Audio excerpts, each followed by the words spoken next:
As the world changes and scales with technology, from what we're doing from mobile phones to social to AI, the most important component of what a great real estate agent's going to do is that they're going to use that technology in a way so they can scale more of the moments that really matter, the human moments inside of the transaction.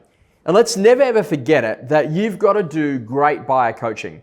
If you're there at the auction and that's the first time that they've bid at an auction for a few years, or maybe the first time they've ever tried to buy a property, you should spend some time with that buyer well before they actually get to auction day to build their confidence about what actually happens, how you pay a deposit, what actually happens if the property doesn't sell at auction, what are your rights, why you need to be the highest bidder, all of those things that actually need to occur.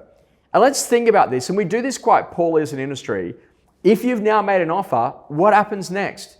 Where's the one-pager, the A4 that clearly stipulates to the buyer what actually occurs once they've made an offer?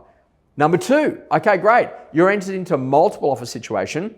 In a multi-offer, how do we handle it and what actually happens next? Why is that also not a one-pager? And this is what you've got to start to think about, even if you got to the point that you've bought a property, what happens between now and settlement? That whole conversation and putting that into some great one-pager documents is really about scaling the moments that matter and getting into the more human side of the transaction to really coach people emotionally through what is a very challenging set of circumstances. And now more than ever before, you've got to start to think that this is really important, that we use technology to speed up what it is that we're doing so we can scale into more of the moments that really matter. It's about getting in front of the buyer, showing them back through a property for a second time, getting them emotionally connected to the home and taking that offer in person. It's about working with that seller there at the listing presentation and thinking about what are you walking into? Are they tense or are they happy? Are they in a position that they're stressed or are they really easy flowing?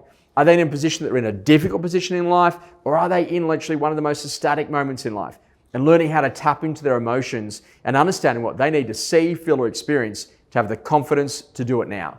Get good at what you do. Find the friction points and put more of the moments that matter back into the world so that more people more often can actually do transactions because you made them feel confident to be able to do so.